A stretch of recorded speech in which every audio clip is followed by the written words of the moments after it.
ಮಳೆಗಾಲನೋ ಇಲ್ಲ ಚಳಿಗಾಲನೋ ಎರಡು ಬಂದೈತೆ ವೆದರ್ ಎಣ್ಣೆ ಹೊಡೆದೈತೆ ಗ್ಲೋಬಲ್ ವಾರ್ಮಿಂಗೋ ಇಲ್ಲ ನನ್ಗೆ ವಾರ್ನಿಂಗೋ ಊರು ತುಂಬಾ ಎಲ್ರಿಗೂ ಫುಲ್ಲು ಕೋಲ್ಡು ಕಫಿಂಗು ನೆನ್ನೆ ಹೋಗ್ತಿರೋ ಚಡ್ಡಿ ಒಣಗ್ತಿಲ್ಲ ಏನ್ ಮಾಡೋದೀಗ ಬಿಸಿ ಬಿಸಿ ಬಜ್ಜಿ ಮಾಡ್ಕೊಡೋಕೀಗ ಮಮ್ಮಿ ಮನೇಲಿಲ್ಲ ಕಾಫಿ ಟೀ ಆಚೆ ಕಡೆ ಫುಲ್ ಚಳಿ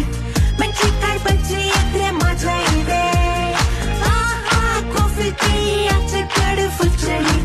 ಒಂದ್ ಬಾಟ್ಲು ವಿಸ್ಕಿ ಮೋಸ್ಟ್ಲಿ ಬೇಕಾಗುತ್ತೆ ಟೆಂಪರೇಚರ್ 12 ಡಿಗ್ರಿ ಆಗೈತೆ ನನ್ನ ಮೈಯಲ್ಲಿ